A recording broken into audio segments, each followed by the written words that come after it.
Zack Snyder, that's something I need to tell you, brother. We've had a love-hate relationship, and there's been an equal amount of love to hate.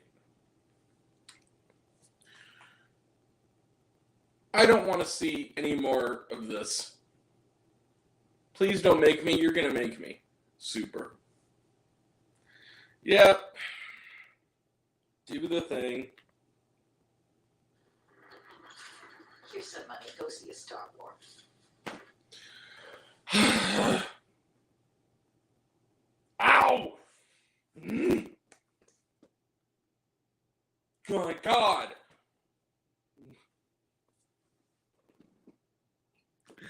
Hi everyone. Welcome to Raise on Popcorn with Grant, the Anchor Grant Show. I'm Grant, the movie and TV guy. Fuck me up the ass because I love Jesus. What was this movie? Merry Christmas Eve, by the way.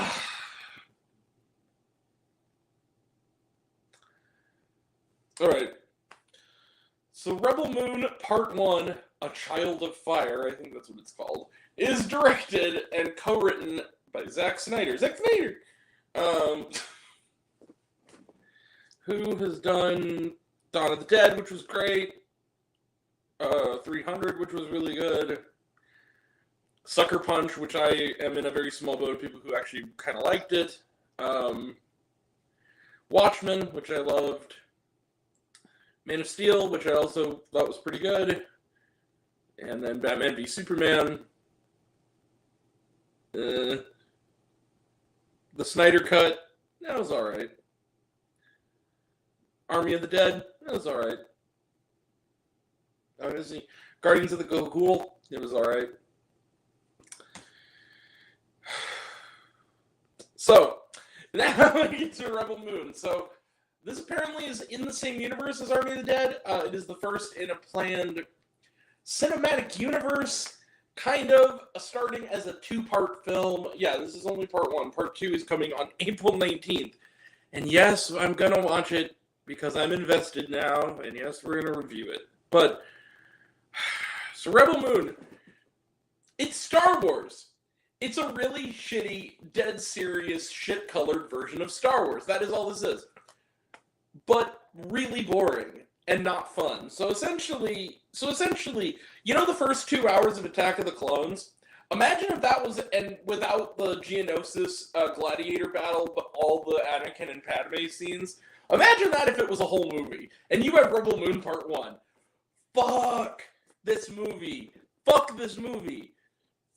What's the movie about? Sophia Botella is a freedom fighter on this other planet that grows a lot of grain, and there's a grain harvest coming, and there's a lot of talk of grain, and she has a tragic backstory that she monologues about for 20 minutes in this 2-hour, 15-minute half of a movie, and she has to get a crew together, which takes up the entirety of this movie, and then there's kind of a small battle, and then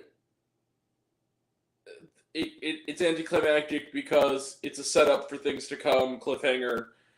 After the credits, there's a trailer for part 2. This is awful. Fuck the plot. This is awful. This is so bad. Like, okay. Becca Sandergaard. Becca Harleen, if you will. I love you, my friend. Girl, what were you thinking giving this movie 5 stars? Come on, y'all. Look, I know I'm not going to make a lot of friends with this. I know that Snyder's fans, are legion. I get it. And they come at people in legions. But come on. Come on, Tyrone Magnus. Come on, Soups. Come on, other fans of this guy. Critical Drinker. Come on. This movie sucks. Just admit it. It's okay. If you really care about the artist, and I do think Zack Snyder is an artist, nobody makes movies like he makes them. That is true. You should be able to tell them when they failed, so that they can learn and make a better movie next time. Oh my god. This movie sucks so hard. It's boring. Nothing happens in this movie. It looks okay. It's well shot, although I do think that the color palette, even that gets kind of boring after a while because it's like shit-colored browns. That's kind of all it is. But some of the fight scenes are decent, and there's a lot of slow-mo. But those are kind of interruptions of what this movie really is, which is exposition. It is 2 hours and 50 minutes of people standing around. It's Pawnee and Sullivan. That's what it is. It's literally it's almost 2.5 hours of people standing around talking in really boilerplate shitty dialogue too, and like exposition, like giving all reams. I'm talking like reams of exposition on who this person is. It is the epitome of tell don't show. It's like it's Sophia Patel's character. This is my tragic backstory. I'm going to sit here as the flashback plays out in slow motion of me running through fields of wheat as horrible tragedies happen, and monologue for 20 minutes about how my... And this is... Nobody shows emotion. Everybody talks. It's one of those movies where every line of dialogue is talking like this, and then every once in a while they'll go, talking like this! There's no middle ground. There's no emotion. It's just... there's no characters here. It's not a movie. There's no plot. They're good actors who are just really not doing anything in this. Sophia Boutella, who can be a really good actor. Look at Climax. Look at Kingsman. You know, she's had to take her licks once in a while. The Mummy, mind you, but like when she's in a good movie, she's good in the movie. Charlie Hunnam. I've loved that dude since Undeclared. He's usually a good actor. He has an accent in this movie that I literally was like, what the fuck are you even doing? What is that accent?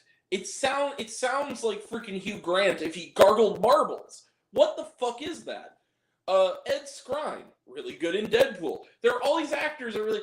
Jimon Hansu, who this year was great in Gran Turismo. Like...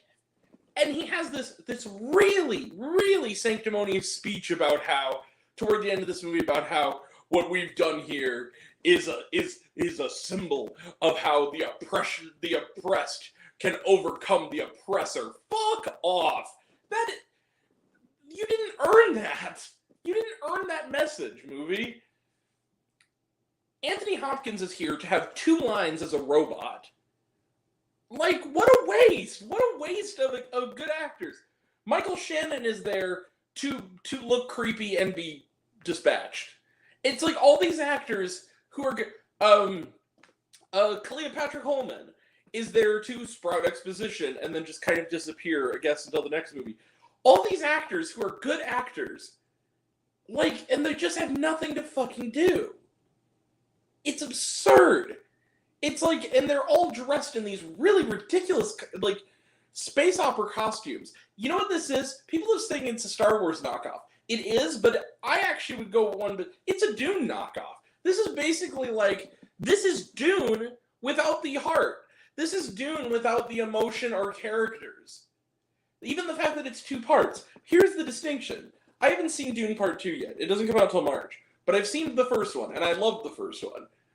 The thing that made Dune Part 1 work is that it was a whole movie. It told a story. It had a beginning, a middle, and an end. And then it set up and teased Part 2. It wasn't half a movie. It told a story with emotion and character development and world building and exposition, but that was only part of it. There was action, there was character, there was humor, there was emotion. It was a movie. This is humorless. This is emotionless. There's no character here. There's no wit here. It's just exposition. That's all this is. It is like, it's people standing around in outer space going like, we must do the thing of the thing of the thing of the thing to do the thing. And then once we do the thing, we're going to stand around again and give constant, lengthy monologues. And then the villain captures them. I am the villain, and I'm going to stand here and monologue. You really think you could have taken me, couldn't you? Oh, this is so precious. Remember when I did this thing in your backstory? Don't care. Don't fucking care. It's like, that's the whole movie. It's like, and then also things that are cool that they don't really do anything with, like this like woman spider hybrid thing that kind of just appears. This feels like a movie also where like you have to be in Zack Snyder's head there's like pieces of detail missing that I guess he said there's going to be some prequel shorts or something or comics. Maybe that'll explain it, but it was baffling because as much as they explain at you what this movie is, you kind of, when it's over, you're kind of sitting there like, what the fuck was that even about? Like there's no, okay, ostensibly it's a rebellion of good farmers against space Nazis. I get that part of it. But the ins and outs of the world make no fucking sense. And things just kind of happen with no explanation. I also, apparently, they're going to be, like, really asinine long director's cuts, both of these. I think I'll just watch part 2. I'm not going to put myself through a 3-hour version of this movie. Sorry, Zach. I'm not doing it. But my point is this.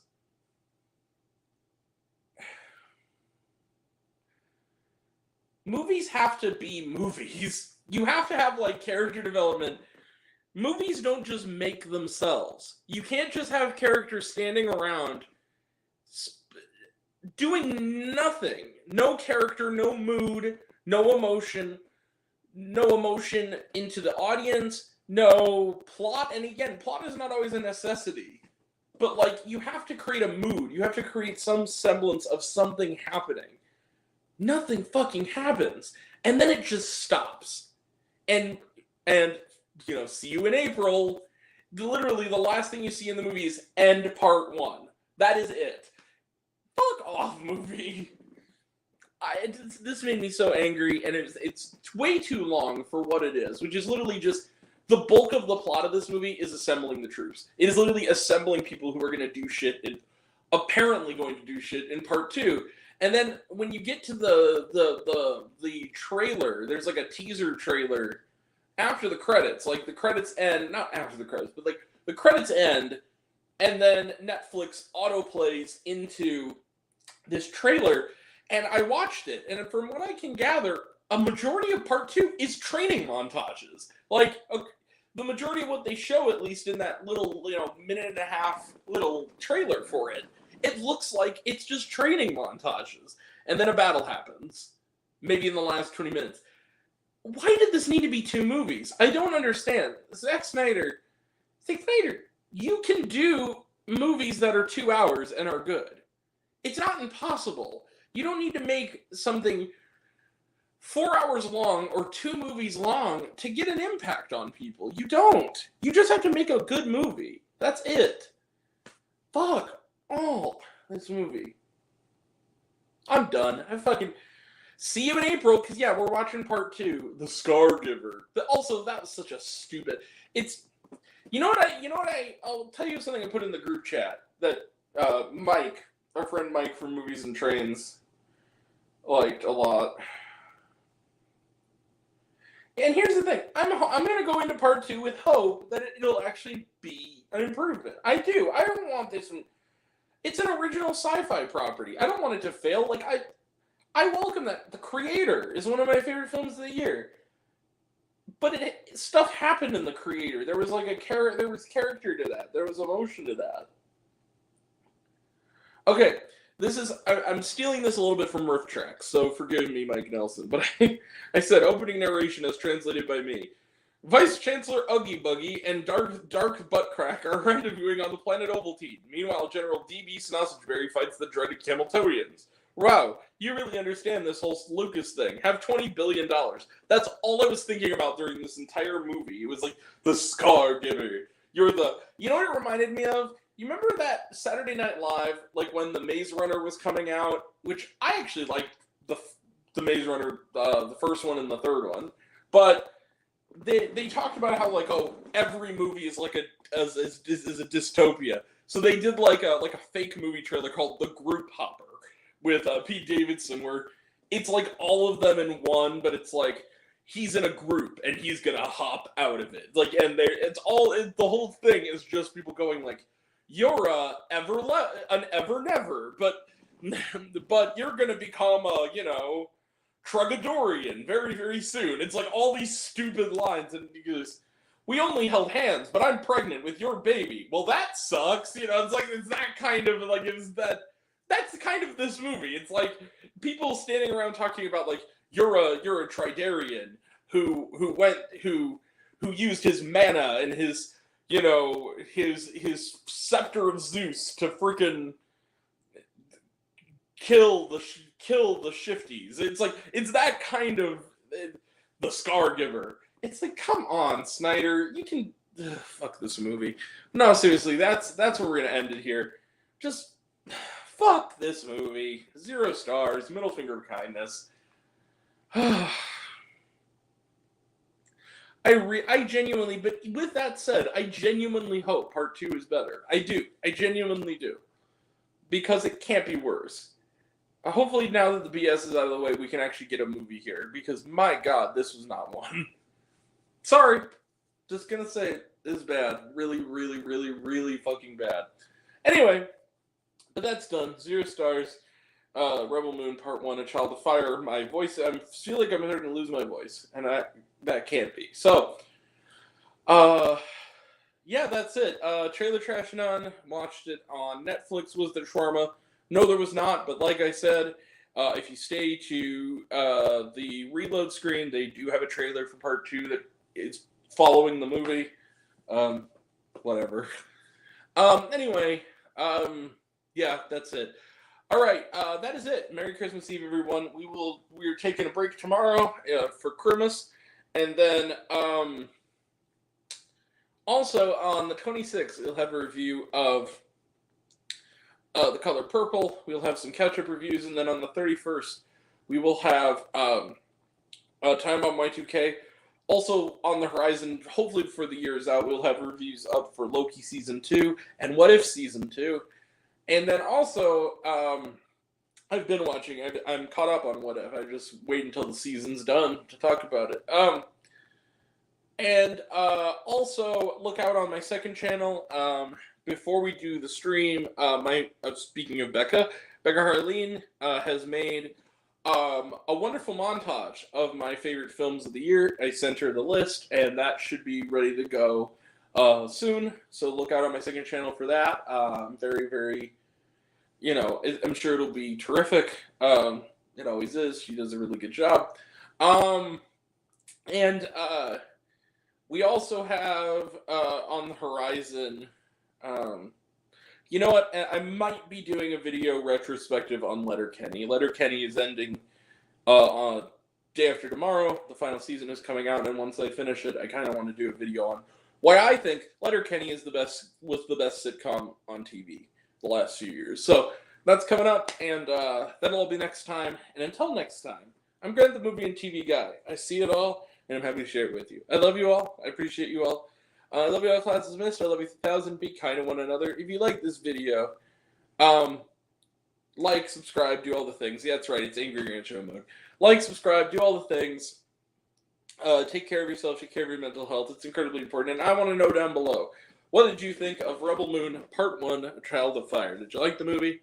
Did you hate the movie? Think my opinion's good? Think I'm full of shit? Comment below. Let me know. And until we meet again, we're all raised on popcorn.